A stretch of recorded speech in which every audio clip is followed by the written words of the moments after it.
Okay, welcome back to another episode of Run Mountain Peaks. We got a few things to talk about this episode. First off, 65 and sunny is insane. I always say it, I have to live somewhere with seasons.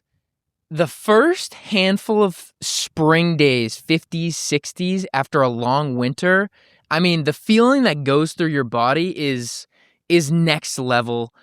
I think if you don't live here and you don't get that every year, I don't know, but it's hitting hard today. Feels amazing.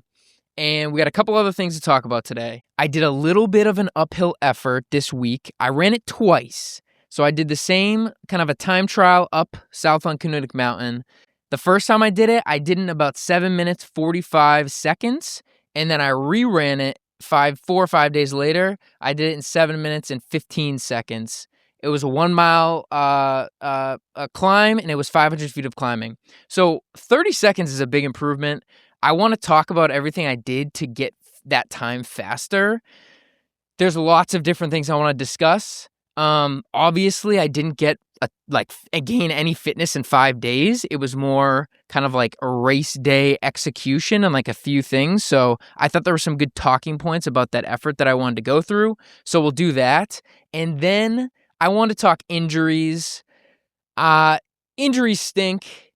I've had a fair share of running injuries, so I had a bunch kind of getting into the sport, and I've had 2 major injuries, I would say, that set me back or kind of like significantly changed my plans since then. So I want to talk about those and just kind of go through the history, what I've done, how to battle through it, and yeah, kind of get back on track. So those are going to be the 2 main topics today. And then at the end, we have some race updates. So there's a handful of races I want to go through, a couple coming up, a couple ones from last month we'll go through results on. So we're going to do all that today. So it should be a good episode. Before we start the episode, we're going to do the 60-second training tip. The tip this week is kind of like just talking about the effort that I did. Every once in a while, even if you're training for an ultra, even if you never want to run fast, you don't have kind of goals like that, you should put yourself in an uncomfortable situation running, whether that be a time trial, a race that's out of your wheelhouse, whatever, just an hour tempo out of nowhere. Because pushing yourself, getting uncomfortable, it's just going to help you grow. It's going to give you a good stimulus that you probably haven't gotten in a while if you've been avoiding something like that. So every once in a while, even if you're training for ultras, do a hard all-out effort. It's going to benefit you. If you have any questions, runmountainpeaks.com or just send me a message anywhere. But that's the tip today, and it was inspired by the effort that I did. So yeah, I want to talk about the South Uncanoonuc time trial that I ended up doing. Basically, there's a bunch of trails of the Uncanoonucs. South Uncanoonuc has a road to the top. There's like cell towers and some buildings up there, so there's a road. So it's a little bit of like a road time trial, which is totally out of my wheelhouse. Obviously, it's a mountain, so it's more like I'm definitely more comfortable climbing than going on a flat road. But it's definitely, out of my wheelhouse, a low-grade road effort. So kind of on a whim, I had a good training block this last month, and I was looking for something shorter to give a decent effort on. And this is kind of what I ended up going with. There's been a ton of melting recently, and there were just no good trails. Like, I wanted to hit something up in the whites, but the days that I could go up there were no really great trails. So I decided, why not do something that scares me, a local short road? And so that's what I did. And like I said, I improved a good amount. And so I want to talk about the improvement and the things that I kind of did to run that faster. It was a good effort for me, like I said. So the first time I ran it, 7:45, it was about a 5:15 grade adjusted pace. And then the second time I ran it, I did in 7:15, and it was a 4:50 grade adjusted pace. So like a pretty substantial leap. And yeah, we're just gonna talk through like race day execution and what I think about that, and so hopefully it'll be a little bit interesting. So I guess we'll just get right into it. How did I run it faster in 5 days with the same fitness? The first thing, I think I just had more rest.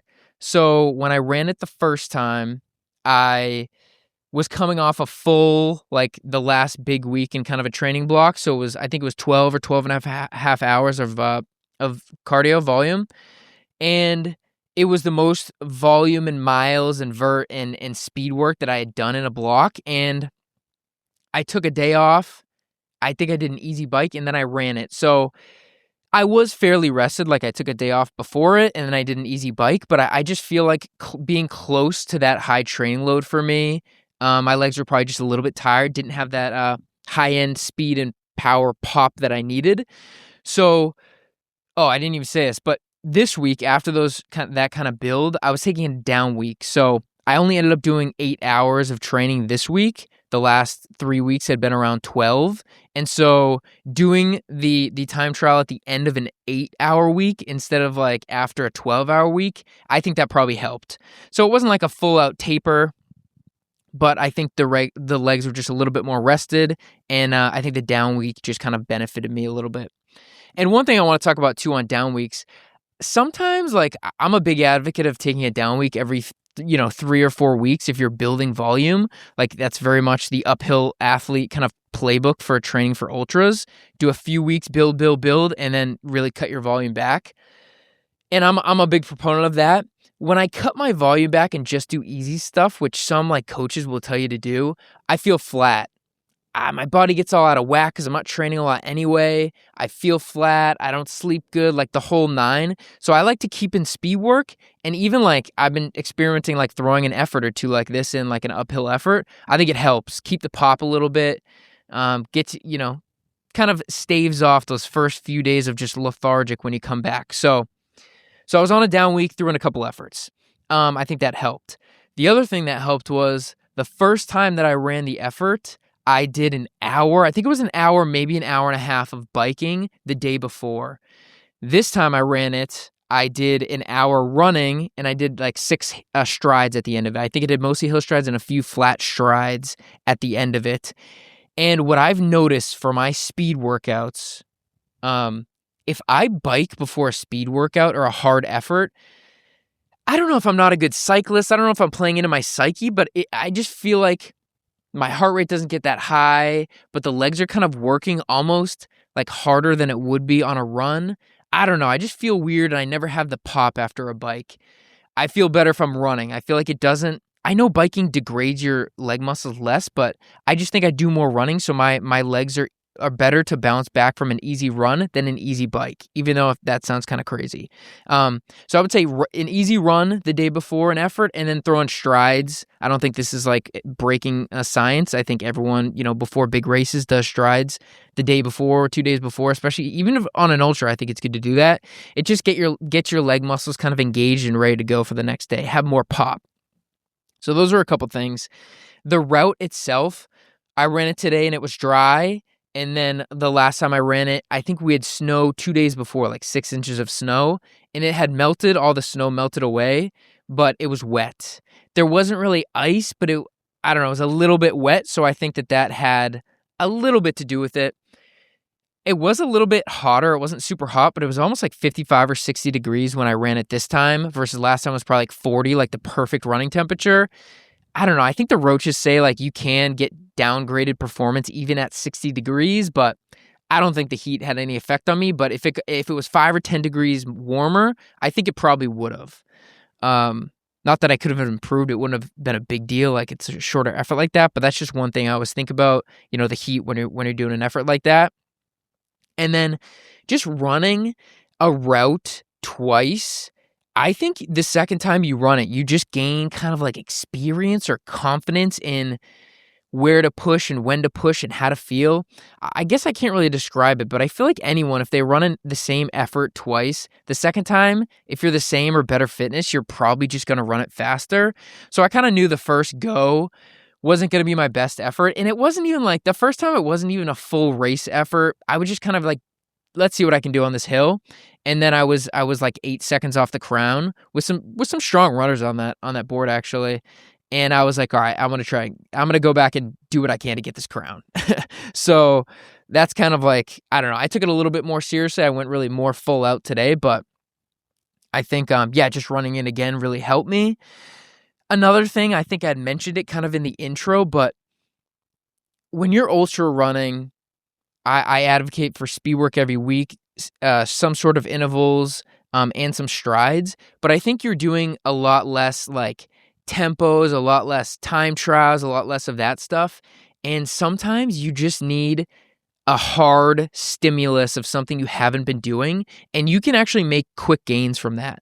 Like, if I haven't done a track workout in a few months or a couple months or whatever, for whatever reason, and I do a track workout, I'll do it and it'll be like, usually surprised, like, all right, I'm doing better than I thought I would have done. The next week I go back and do the same one. I always do a lot better. And I don't know if this is more of a physical, like I think it's new stimulus or your body adjusts pretty quick. I think it's mental fortitude, like, okay, it's okay to feel like this. I can go a little bit harder next time. So I think both of those kind of play into it. But I do really think if you haven't been doing something and you do it once a month or something, you can get like big physical gains from that. Like the Roaches say, throw in an hour tempo sometime, just go hard for an hour and you're gonna get big gains. This goes for any distance, like time trial, whatever it is. I would say be careful and don't get hurt. But once in a while, I think if you haven't done something hard, do something hard. And for me, I'm always going to probably do it on an uphill or a flat, but usually an uphill. I think it's a lot safer, lower impact, and you have less risk of like rolling an ankle or like I'm done time trialing downhills. For me, it's just not worth it. It's I feel like I'm getting to a point where it's less about fitness and more just about, I don't know, how strong your legs are, making sure you're skilled at, and I don't really want to race any like crazy short distance up downs right now. So for me, the risk reward for time trialing downhills is getting very low. So I'm going to do time trials on uphills or flats. I think if you throw in a couple track workouts, you'd probably be good to like rip a 5K or a 10K without getting hurt or anything like that. But yeah, throwing some stuff in. I think I posted a little bit on my Instagram and a couple places. Like, yeah, throw yourself in the mix a little bit. It's gonna help you. And so that's I think throwing myself in the mix a week ago helped me for this effort. So yeah, running it the second time, I figured it was gonna be better. I think pacing it, I also did a better job pacing it. I think I did a better job pacing it, but then I looked back and I was like, no, I think I was just kind of faster from the start, during the middle, and at the end. So like I just ran the whole thing faster, which is good. Like I didn't go out harder the second time and like pace poorly. And I think this again comes with, I think I was just more comfortable staying in the red for that push because I feel like ultra runners, you don't get in the red a ton. And I think short distance people, road runners know like it is okay to feel horrible and be in so much pain and your body can like keep pushing. And so I think I got it and I was like, all right, no, like I kind of I survived. I think I can push a little bit harder. So just getting more comfy in that true redlining stage. And that's just going to come from doing more of these short things and especially like coming off of it quick. Because if I did this and then a few weeks later I go again, it's like, did I lose my red line experience of pushing through that? Like how long does that adaptation, that mental fortitude last? Who knows? But I think it definitely helped running it again. And then yeah, mental fortitude. This is something that one, I watched the Connor Mance documentary on YouTube twice, but between the efforts, once I watched it, was so good, and then the second time I was like, Jocelyn, you got to watch this. So we watched it again. And I think just seeing other people pushing it, like he's notorious for just pushing his workouts really hard, sets the American record, like one of the fittest Americans ever in distance running. I think just seeing some of the workouts and getting some of that motivation was just like, all right, I need to go harder. Like these guys go so hard. So I don't know, does watching a Connor Mance documentary make you faster? Yes, maybe. It may be faster. Another thing that I wanted to talk about, maybe I'll post this on my Instagram at some point, but I listened to a Brandon Newbold podcast. I forget, maybe it's on like the Rise and Shine podcast. I think it was they may be rebranded or something. But Brandon Newbold, I've been a fan of Brandon Newbold for a long time. If you don't know him, look him up. He's a coach right now. He coaches at Philip Exeter High School, and I don't think he races anymore, but a handful of years ago, he was one of the best runners in New England. Like marathoners, on trails, super fast. super interesting guy, cool story. I love listening to the podcast, so it's definitely a good listen. And he said a few things about racing in that podcast that got me kind of hyped up. One of them just being, and this is from being around like track and cross country kids, like he coaches high school people. He was just talking about racing more, like being okay with the pain and learning how to get the most out of yourself and dig deep. Like talking about some of these kids, they don't know how hard they can push yet. And that's a cool thing to kind of experience. And obviously he went into the pain cave, like for all of his races. Like he was talking, like he was saying, when I raced, nothing was beautiful about it. I raged the whole time. He was saying my mindset in a rage was death or dishonor. Anytime I was in a race, like towards the end, and I was like competing with somebody, he was like, there was no question I was going to go as hard as I can. Like, I'm going to try to pass this person, even if they're faster, even if I can't keep it up, I have to go 100% all out to the limit. And that just got me fired up, So I'm like, I have to push harder like that. The first push was not my hardest. And yeah, he also said something about, I don't know if it was his quote or somebody else's quote, but he said one of the things he loved about running was, like, he had this epiphany, or someone said that you have this epiphany where I can run as hard as I can, and nothing's going to happen to me. Like, nothing's bad's going to happen to you. Like, you can just go and run yourself into the depths of hell, and nothing's going to happen. You're going to be okay at the end. And, so that podcast, some of what he was talking about was just getting me fired up. So I think I dug deeper mentally in that red zone, because digging deeper in the red zone versus at the end of an ultra, completely different. I think I could be more scared of the red zone than the late stages of an ultra. They're both really scary. They're both really scary because it really is your whole entire body just being like screaming at you, please stop. And you just have to be like, no, keep going. And so I think a lot of efforts, it's really mental. Running is really mental. I forget this guy. I was reading the rules of running. Shout out Matt and Alyssa. My brother and sister-in-law, they got me a book for Christmas, and I was reading the rules of running. And one of them was this guy who I should know, and I forget his name, but I don't know him. But he was like one of the best American runners back in the day. He had some sort of tragic incident where he passed away, but he always said, I don't run to see who's fastest. I run to see who has the most guts. So I really think the person who has the most guts in runs is usually going to come out close to the top, no matter, so you got to run harder. That was some of like the mental fortitude stuff. And then lastly, this one, I was like, it's not like I was going to hide it or not. I think this is a very well documented thing. This is not nutritional advice. Find some sort of nutritionist. But I took bicarb this time and I didn't the last time. And part of me in my head is like, I really hope that the entire reason why I ran that a lot faster was not just because of the bicarb. Like, I go through all these lists of things like mental fortitude, and it could have just been the bicarb that helped. Obviously, it's going to help somewhat. There's lots of studies. I don't know how much it helps, but I dabble with it a lot. Usually, I will just split. It's really expensive, so I'll split up the servings in half. I don't know. It's something I've experimented with. I think all of the pros are using it right now.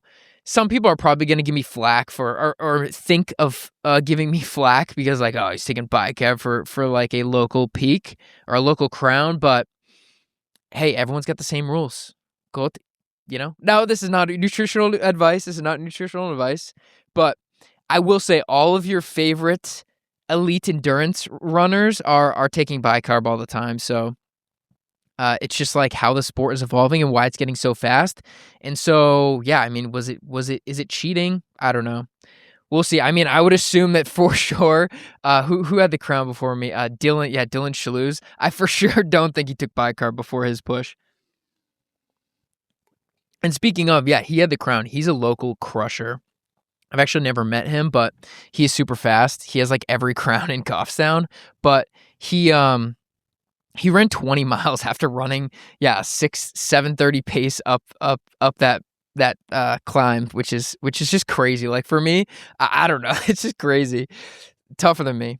But yeah. So those were kind of like my thoughts on how I improved. Again, I don't know. Like I posted a little bit about it, and I don't know even how it's like coming off. Like I don't. It's not the craziest time, but for me, it was like a very good. It was a strong run, a really good sign. Like a 450 grade adjusted pace. Like on road, it's a little bit like I don't know, but for 7:15 minutes, I mean that comes out to a mile and a half if that were like flat, a 450 pace. I feel like uphills are usually like the gap is always like a little bit slower than I feel like an equivalent flat pace would be, which doesn't make sense, right? Like it's the grade adjusted pace, so that is the pace. But I just feel like grade adjusted, like you see people go out run grade adjusted, and it's always harder. That like a 630 grade adjusted is pretty hard, but a 630 flat is not, I think, on the same level. Maybe it's because I stay on trails more, but for me, like a 435 to 445, if you want to give me a little bit of extra credit on a flat for 7:15, like that's really good. That is improvement for me. So I was really stoked about it, and I wanted to kind of give the whole rundown for you guys because I thought, yeah, I just had a lot of good thoughts on it. And the other thing I wanted to say, and I mentioned this, I don't know if I mentioned this earlier, but oh, this is going to go into the injury talk because I've been injured this winter, so my training's been a little bit different. But I looked back on my chart, and I had not run a road run under 8-minute pace for 3 months before this effort. So it was a 7:30. I ran it at like a 7:10 up a mountain, and you would think that is not conducive to fast running, like running slow all the time. And I think a few thoughts. The first one, aerobic. Your aerobic system is the number one thing that you can train for endurance sports. Like that is by far. Everyone says this. Everyone knows this. Uphill athlete, Killian, Roaches, everybody. You want to be as aerobically fit as possible, and that just means a lot of slow miles. Like this is like the whole. Everyone knows this. Run lots of slow miles, and even though you're not getting like the leg strength and speed from running slow, you're developing aerobic. So I've been running slow for a long time, years, and I feel like it's finally paying dividends even when I'm not training super fast stuff. Even if you're training slow, running, cross training, if you're developing your aerobic capacity, you can still get faster. So I think that's number one. I think that the second thing is you can get well, that'll be okay. The second thing is you can get fit doing mountain efforts, doing Stairmaster workouts, doing incline treadmill workouts, doing cross-training-esque workouts. I think mountain fitness does translate to road fitness. So even if you're not doing track stuff, road work all the time, if you are doing workouts on hills, you are gonna be getting fitter and stronger. Now, obviously, I ran a hill. It was a little bit of a hill effort, but it was a lower grade incline, so I needed some turnover. So even without practicing that turnover, other than like hill strides at the end of a run, your fitness is still going to carry you there. So that's the kind of like the things I was thinking about. And going back to the Connor Mance documentary, Connor Mance runs his easy runs at 7-minute pace. Anybody listening, if anyone listening is faster than Connor Mance, please DM me and I'll shout you out. I'll do whatever you want. No. Like, so obviously everything's going to vary, but I just think a lot of people do their easy runs too fast. Connor Mance does his at 7-minute pace. I actually don't know if that's true. They didn't even say that in the documentary. I think I looked at it online, so this could just be propaganda. But I do think like most of my easy runs are 8 to 9 minutes, 9 to 10, it's slow, and it's supposed to be slow. It's supposed to let you recover and do harder workouts in between. So those are kind of some of my thoughts on running easy. I think, again, that is me not doing sub 8-minute paces on roads is not on purpose. I was dealing with an ankle this winter, and I just couldn't stand like those faster, high-impact things. And so ideally, I would be doing more of that fast work, just not as easy runs. It would be speed work, track work, intervals, stuff like that. So that's going to lead us into the injury talk that we'll go into today. But that's like the main thing that I wanted to kind of like put across. Like, I am not a fast short distance road person. I don't train it much, but mountain fitness can translate over to the roads, even though it was a road up a mountain. So those are my thoughts on the effort. And then the last thing I wanted to say, like my reflection, I kind of was saying like, this effort, it was a confidence booster for me for sure. Like going out there and running the 450 gap uphill. I think that's really right where I want to be right now. And I think it's hard to compare. Like, I don't know, like I don't have a good 5K time. I don't have a good, like, I don't know where my fitness is at overall, but I'm feeling like I'm getting fitter over time, and that's the trending in the good direction. But one thing that I'm starting to transition to thinking about is everyone's competitive. Everyone out here in these races, I don't know, most people are trying to get faster, trying to get the best of themselves. And a lot of, faster people are trying to be the best or trying to win races or FKTs or crowns or whatever it is. And I think I've had a little bit of a shift from, and not that I wanted to try to be the best. Like, I'm shifting from trying to be the best to trying to be the best I can be. And I don't know, I guess I mean that a little bit, but not in a sense like I didn't think I'd be Jim Walmsley, Connor Mance, right? Like the elite runners are just outside of my reach in terms of, fitness and just pure freak ability, like all that stuff. So I know I'm never going to be the best runner, but I think I really want to start putting myself out there and just pushing me to the maximum of my ability, like going out and putting myself in uncomfortable situations, maybe a more competitive race, maybe a shorter race, and not treating every race as like the Olympics. If I fail, if I finish, 20th place or 50 or whatever it is, I should start putting myself outside of my comfort zone, because the more I do that, the more I'm just going to learn and grow, and it's actually holding me back not doing some of those things right now. Like just saving efforts for, doing one or two efforts that suit me perfectly every year. That's kind of what I've been doing. And there has been a reason for that. Like I really wanted to develop base, get my legs toughened up, not overdo it, try not to get injured these years. And, I've gotten over faster over the years, and I'm feeling more confident and comfortable, and like fear of failing, I guess, is getting less scary. All the elite runners that you love watching or whatever, they race all the time. And some of these people are losing all the time. And yeah, just getting over that kind of hurdle, I think is going to be a big step for me. And I think like even the podcast, putting myself out there kind of thing is going to be a big step, because like, honestly, I know that when not that I have a target on my back, but if I'm putting myself out here talking about some of these efforts, posting on Instagram, like this guy, he just posted on Strava, whatever, there are going to be some people who are like, screw this guy. I want to, come take his time, or I want to compete against him or run against him. And more people are going to be taking shots, right? And I think that's good for me. I actually want that. I would love for everyone to jump into my races, getting as competitive as I want, go take my crowns, my times, all this stuff. I think I've never been one to be like a crown chaser or be a cherry picker for like different races and things. Personally, my thought process is like, if I get a crown and somebody really fast goes out and immediately just takes my crown, and I'm like close to them, I'm like, sweet, I'm close to someone really fast. Like I don't care about being number two. Like I really just care about putting in my best effort for a lot of these things. And yeah, that's been kind of like a big step for me. So I don't know, maybe some people can relate, maybe they can't. Maybe I'm just like, so like, I just psych everything up, and really nobody cares about your running. Like, you care about your running way more than other people, but that's something that I've kind of been growing into, and I'm definitely going to race a lot more this year. Fingers crossed that I stay healthy, and I'm excited about it. I obviously have my kind of a couple big goal races that will be in my wheelhouse this year, but like this other stuff, I'm going to keep doing, and I think it's really going to help me as an athlete. And more competition, more efforts, more discomfort, uncomfort, unknowing is going to help me.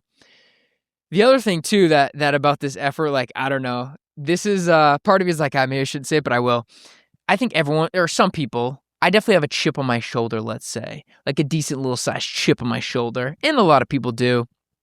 And I think a lot of athletes do. And to be competitive, I think you need this a little bit.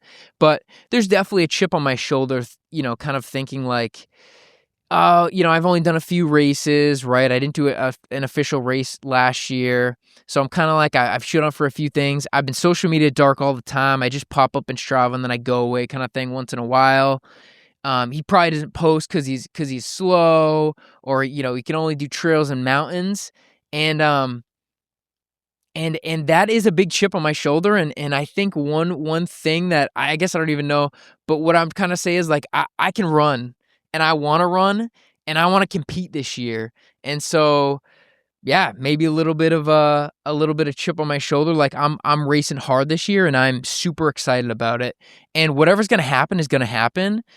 Hopefully I just stay healthy and can get in a lot of efforts, and yeah, but I guess the thing is, yeah, maybe this is I can run. You know what? I'll just say that chest out.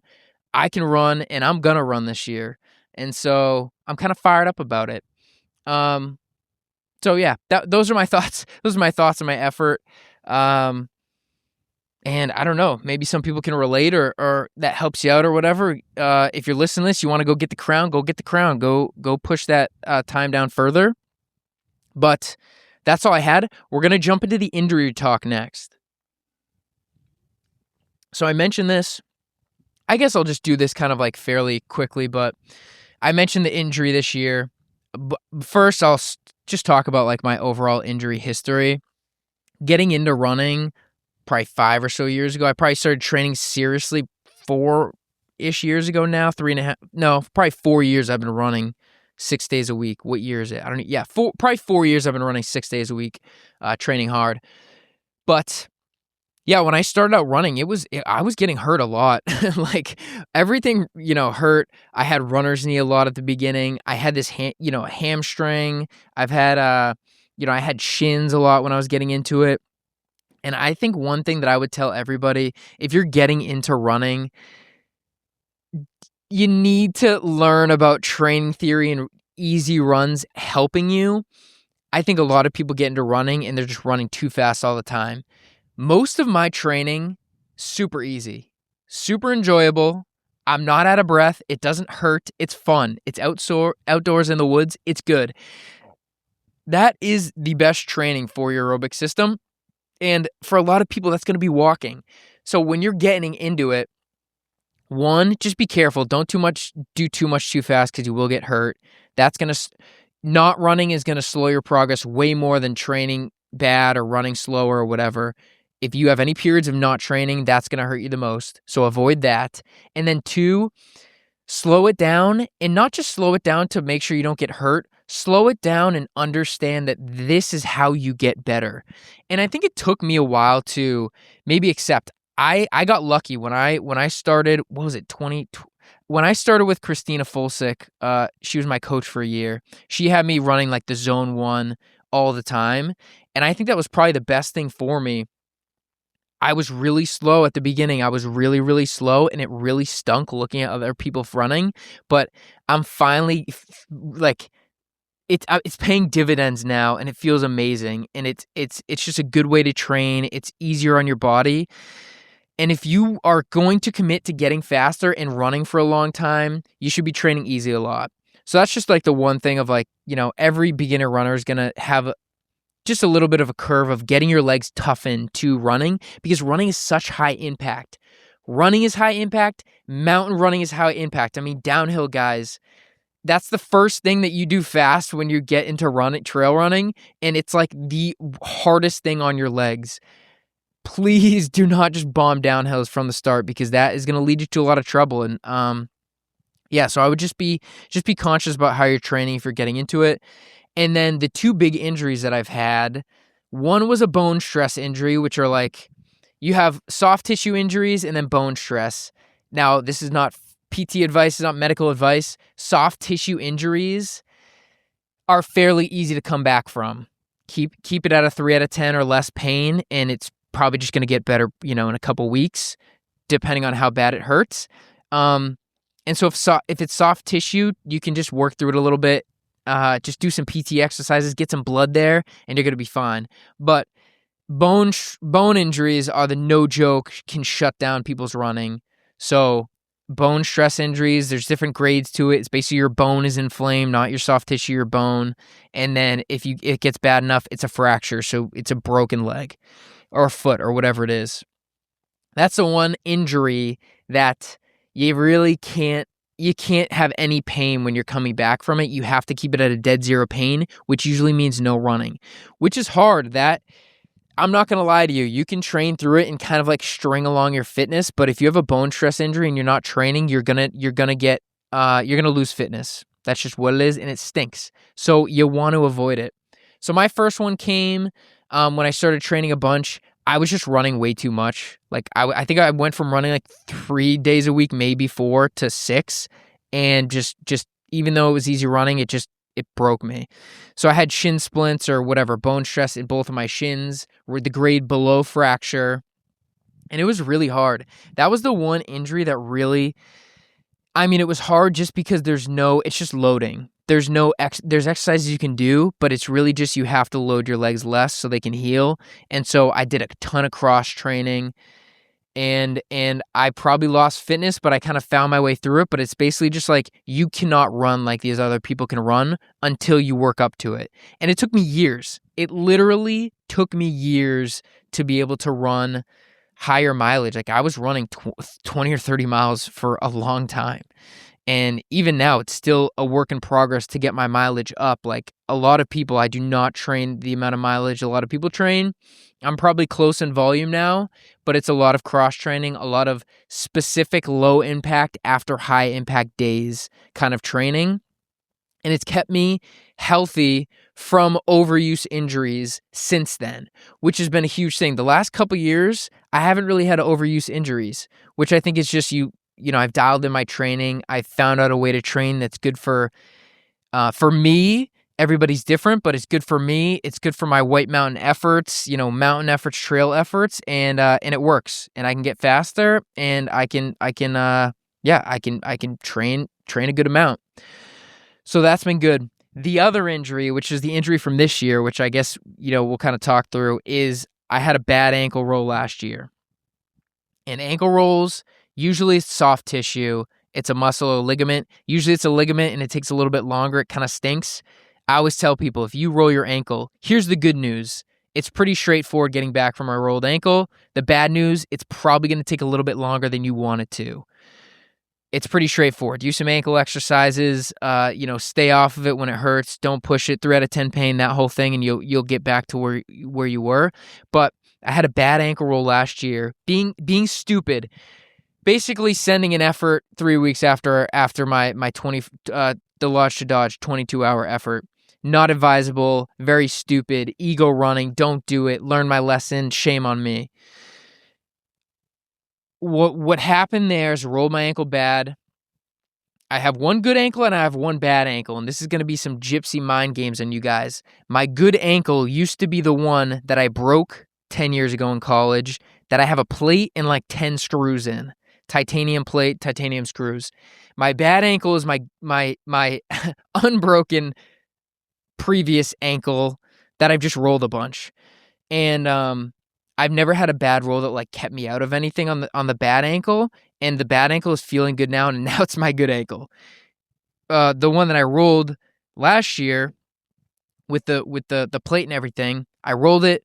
I did the whole, came back to training too soon. It was too soon, too much. It kind of like regressed the progress. And I did, a bunch of cross training, PT'd the crap out of it, and it didn't get better for a few months.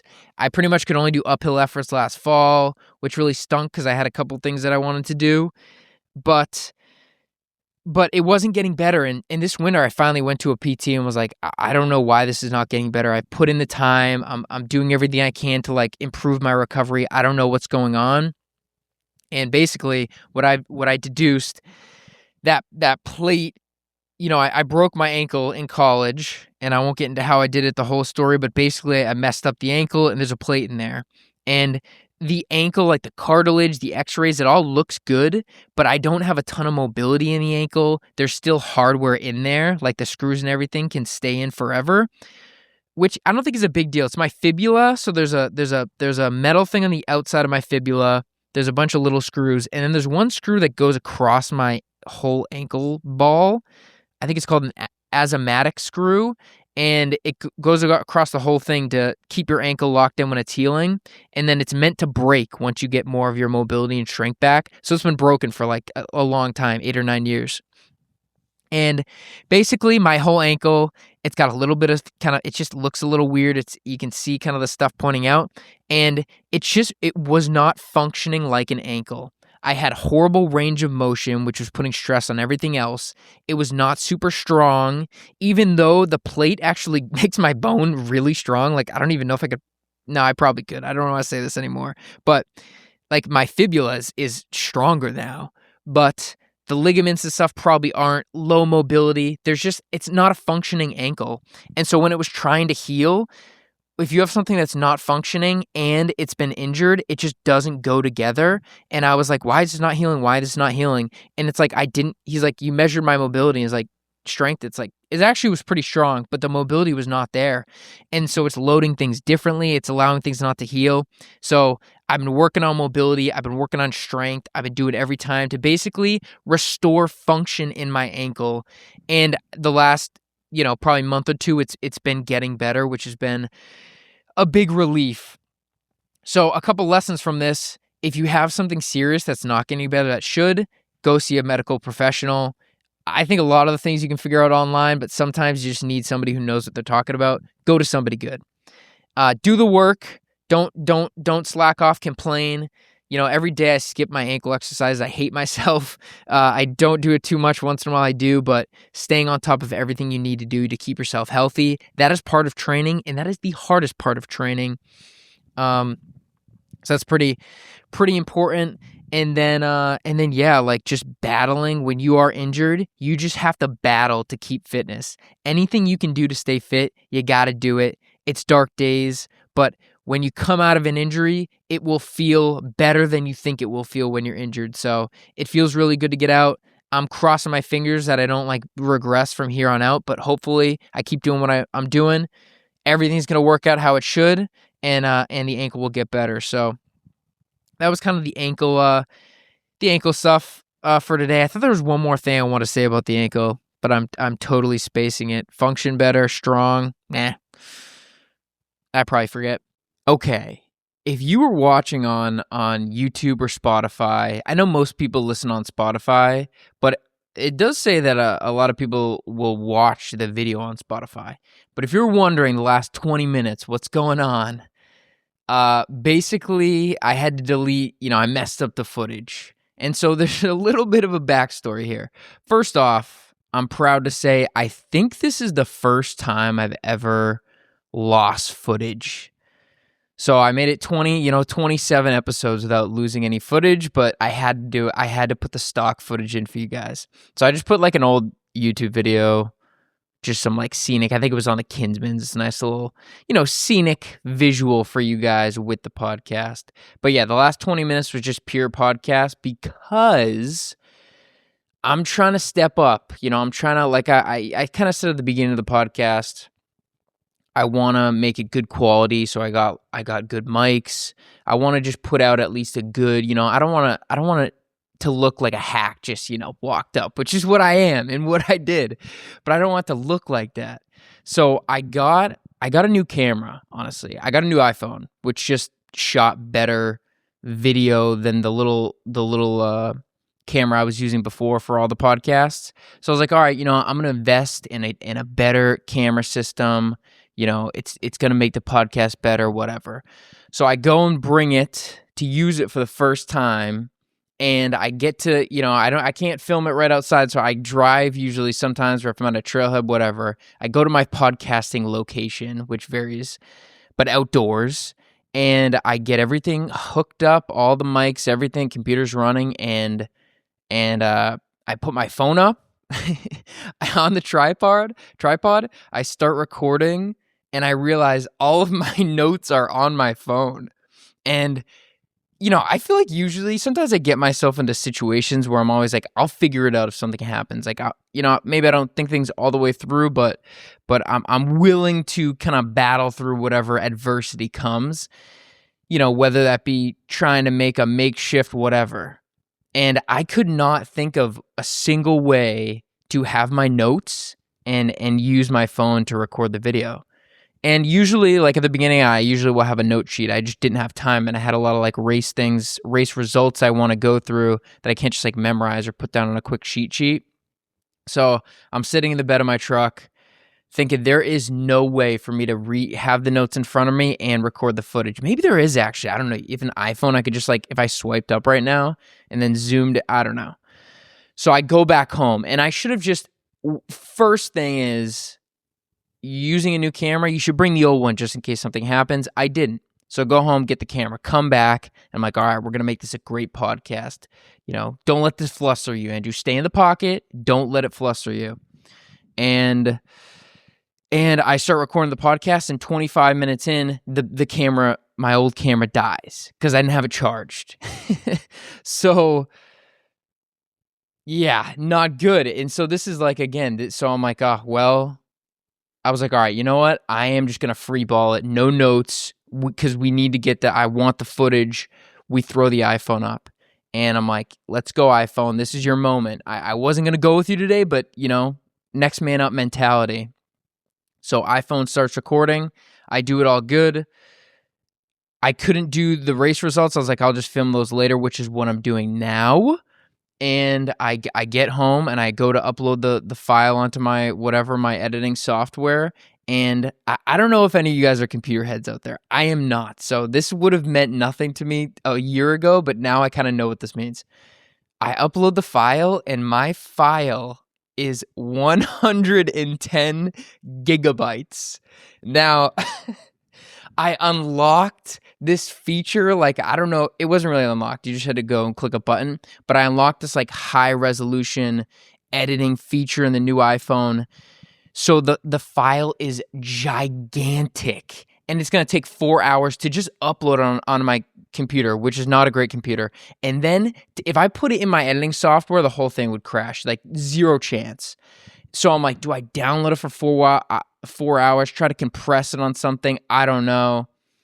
To put that in perspective, people, 110 gigabytes for a 20-minute video. First off, I mean, if I had a zit, you could see the zit on my zit, the quality. I don't even know if I want that quality, that good a quality, you know what I mean? But my old iPhone that I had, the entire thing, apps, messages, photos, videos, everything together, the storage on that was 50 gigabytes, okay? So I doubled, and I had that for like 6 years, or I don't know how, 5 years or something. So basically double the size of the entire iPhone in one 20-minute video clip. So for that reason, for all the headaches it was going to cause me, I just had to click the delete button on my phone and throw in some scenic stuff, which honestly, though, it could be cool. Well, check it out. I thought some of those early YouTube videos that I made were pretty good. Some people watched them, but I thought they were good scenic. They were so hard to capture, though. Like, bringing that camera out on my runs was just not a fun experience. There's this guy, Derek Forbay, I don't know exactly his last name, but look up Derek Forbay YouTube hiking. He has a channel. He's from the Northeast. I remember he kind of started when I kind of started. I saw his page, and he is so good at making those videos. All of his videos have thousands of views. Like, he's over 1,000 subs now. So shout out to Derek. But when he does his videos, I watch some of them. He must set up a camera, go up the mountain, set up a camera, run down the mountain, right, at a frame, and then come on through like he's hiking, right? Hike through, and then go get the camera. And he does that for all these hikes. And yeah, to get like an awesome documentary film quality stuff, that's what you have to do. And I was just like, there's no way I can sustainably do this. It already is really hard to get up to the White Mountains every weekend. Like, just, it's a long drive and long days and stuff.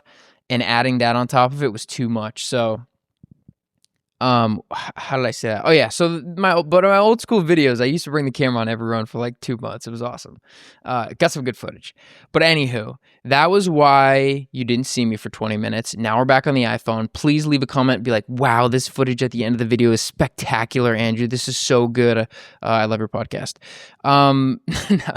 I hope the quality is good though. I hope it was worth the investment, which I think it will be. But so I think I said before this, like, here are the race results, and now I just did this little thing. One other thing that I wanted to talk about first before we get into the race results, which I'm gonna get to, but there was one thing at the injury piece of the video that I was like, oh, I thought there was one more thing I wanted to say. I remembered it. It was when I initially, I went to the doctor and PT about the same time, and I'll do a little doctor's spiel. I think right now, I mean, like healthcare, online, there's so much information. Who knows what, there's so much stuff coming out there. It's hard to trust. I think I just have trust issues. It's hard to trust what is being driven by someone making money off this. Who knows the right stuff? Does this person know the right stuff? Are they cheap? Are they expensive? Are they booked? Are they not booked? Like, every good person is booked out months, like all these things. So I have a hard time with like getting good information, I think.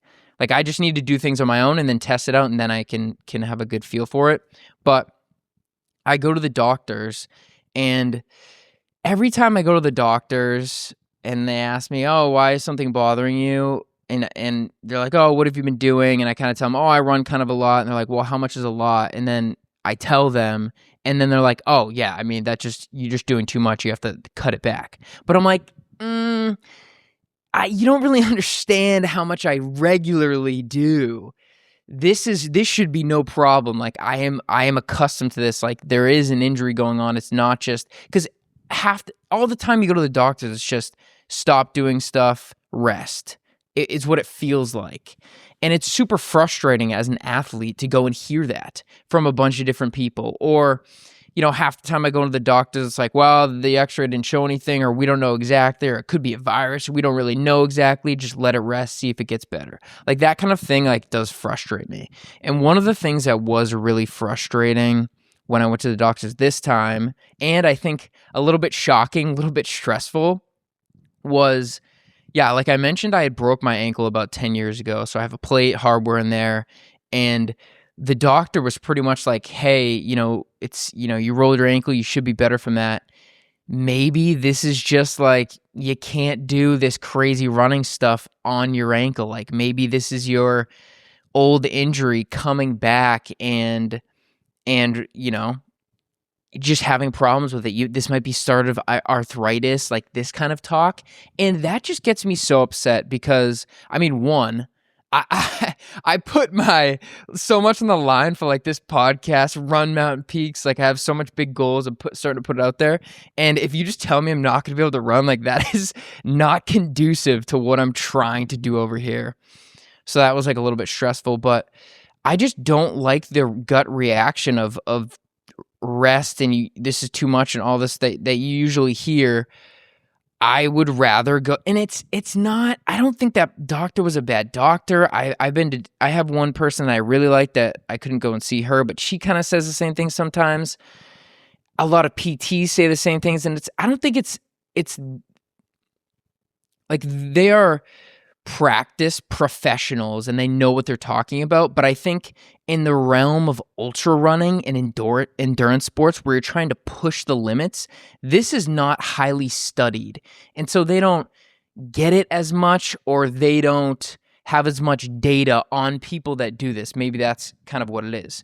So I just think, and for me, it was like, I'm pretty much ignoring the rest of what you're saying because I don't mess with you. I don't mess with your message because I'm running. I don't care what happens. I'm figuring out a way to run. And so I didn't follow up with the doctor, and I didn't go to their PT. I went to a different PT. I went to somebody who is proactive. We'll give him a shout out. Steady State in Portland. Kelton's a man. Mike Brown, who is my guy right now, he's the man. I trust them. I think they know what they're doing. They understand runners, and rest is not for most people to get better. And so I started going there. We kind of identified that my ankle is just not functioning right. There's lots of things that I have to do to get this damaged ankle back to, reasonably functional, and started doing that, strengthening mobility, and the pain has eased and I've been able to go up to running. And I'm like, I don't have arthritis. There's nothing wrong with my ankle. I just needed to get someone who could tell what was going on and could help me, right? Try different things and help me. So yeah, if someone's telling you can't do something and someone's telling you like that's too much, you just do less. Oh, your knee, this is gonna hurt your knees. Don't do it. Don't listen to those people, because most of those people, I think, just have no idea what you're capable of and what they're capable of.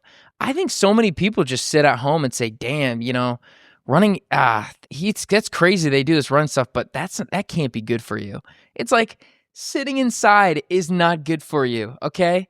Sitting inside and not doing anything ever is not good for you. So that's kind of like a battle. And so I wanted to voice some of my voice some of my thoughts there. Just about, don't let anyone get you down. Like, if you want something, figure out a way. Human body is so amazing. And you can battle back through a lot of injuries. Battle back. But that was one thing. Oh gosh, I don't want to do it again, but I feel like there was something else I wanted to say.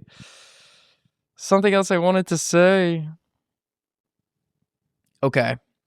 So that was some of the injury thoughts I wanted to throw in there. Now we will get to the race results. So, like I've said before, I want to keep track of every ultra race in New England. So I have a spreadsheet, and I want to at least preview or follow up with the results for each of them. So we're going through and we're ticking some off that finished up. So the Frozen Heart 900 in Connecticut, I talked about it before. It was in February. I've been waiting for results. Can't find results. I'm moving on. This is the results. There, it's just somewhere in the World Wide Web, but I can't find it. So that race is wrapped up. The Berks Satan Sidewalk 66.66K and 66.66 hour virtual race results from February are posted. So this was the whole length of February, you could have ran this virtual race, submitted results. And Berks has done three of these virtual races this year, or we're in the midst of 3 virtual races. So we're going to go through those results. First off, Satan Sidewalk, 66.66K, stepping on cracks. I don't know. I think I put this in one of my episode descriptions. Do you believe in bad juju? I think I believe in bad juju, and not saying that I shouldn't sign up for this race. I'm recording this on Friday the 13th. That kid seems not good. That seems not good. 66.6, all this stuff. I think some people love that stuff. Like, some people love scary movies, horror movies. Hey, what are you doing Friday night?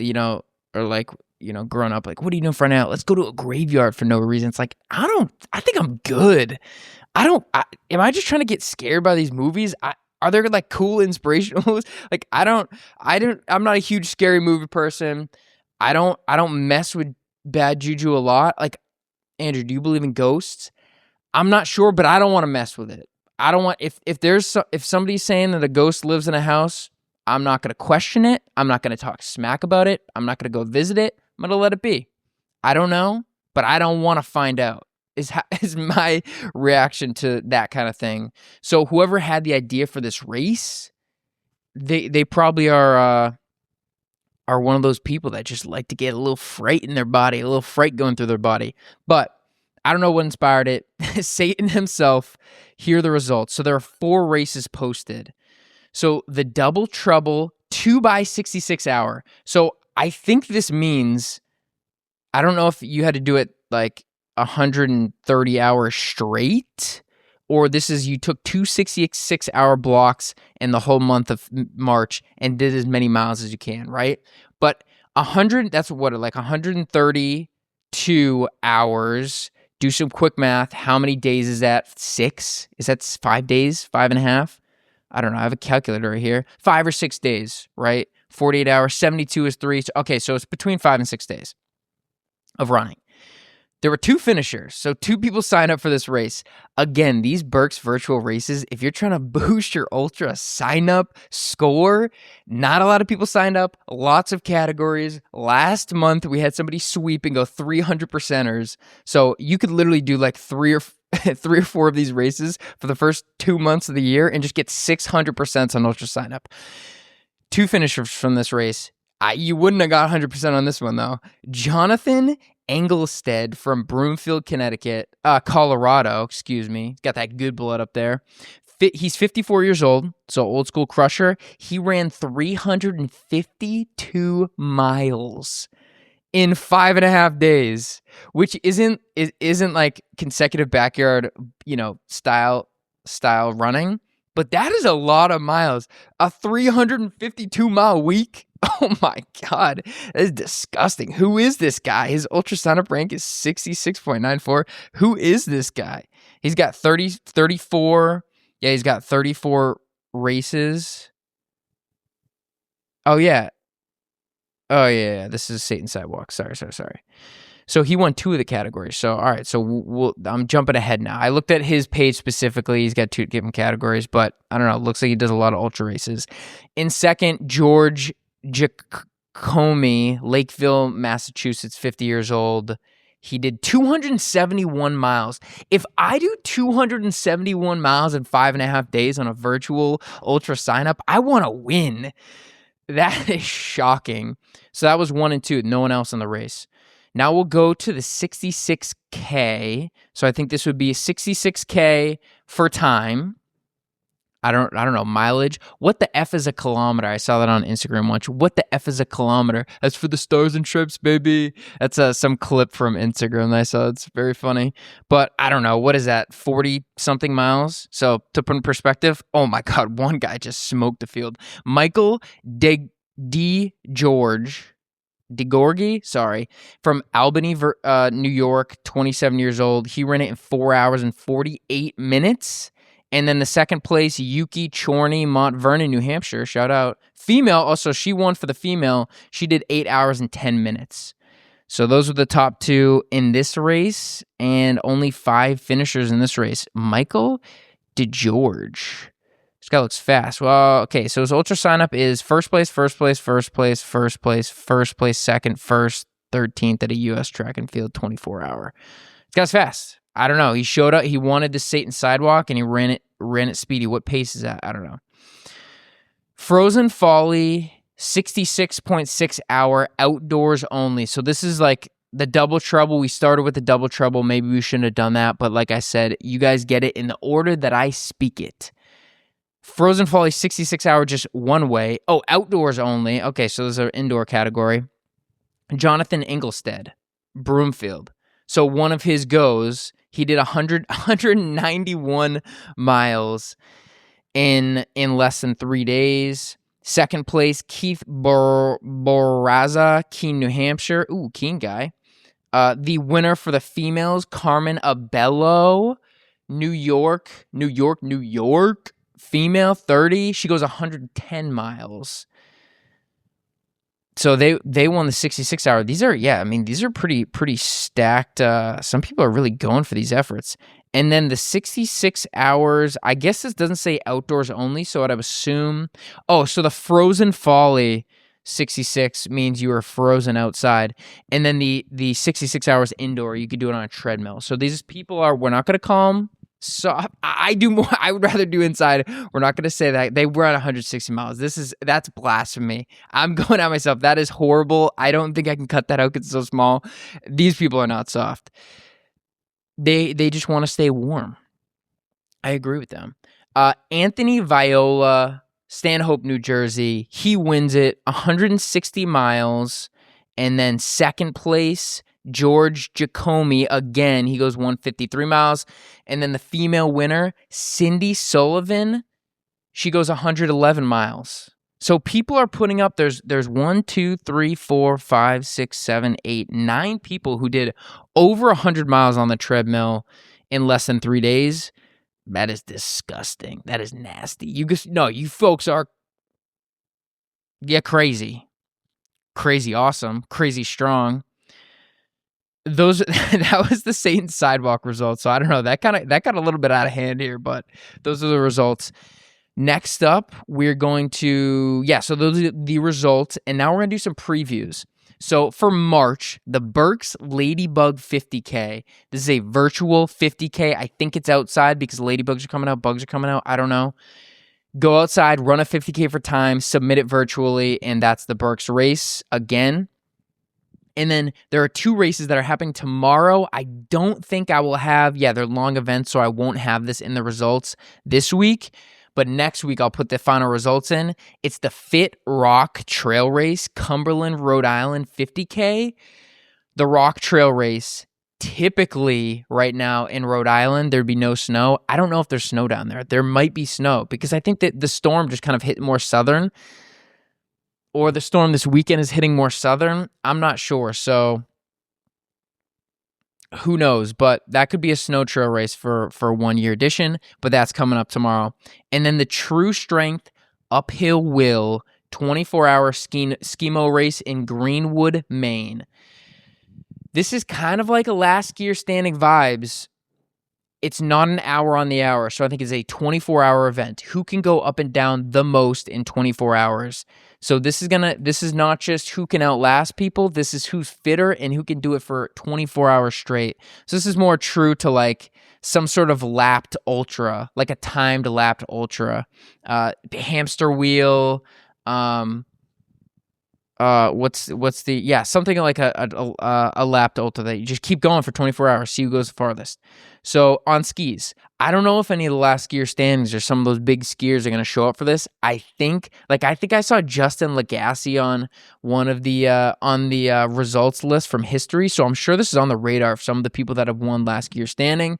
But that'll be a race to look out for. If you're listening to this at 6 a.m. on Sunday, shout out Clark Plummer. I think he's the one. He must be at least the one person that says.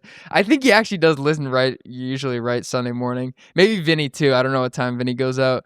But if you're listening, they may be wrapping up right now. So check the results, live results. So those are the races this weekend. And then next weekend, we're going to preview some races. The Enchanted Forest Ultra Run, 6 hours in Stratford, Vermont. So this is a forest run. Like, we're getting in the trail season here. The snow is melting, especially in these more southern states. I mean, I guess the forest can stay put in the winter anyway. What is that? I love the poem by Rob Frost.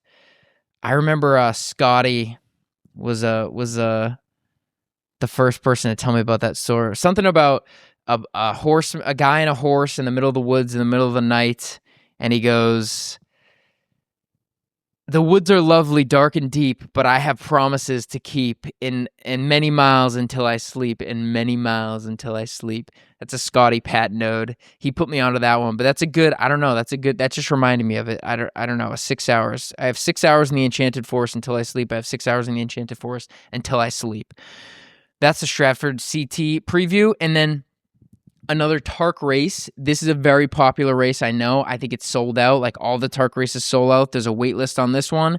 It's the Tark to Hale and back 6 hour and 3.5 mile race, Westwood, Mass.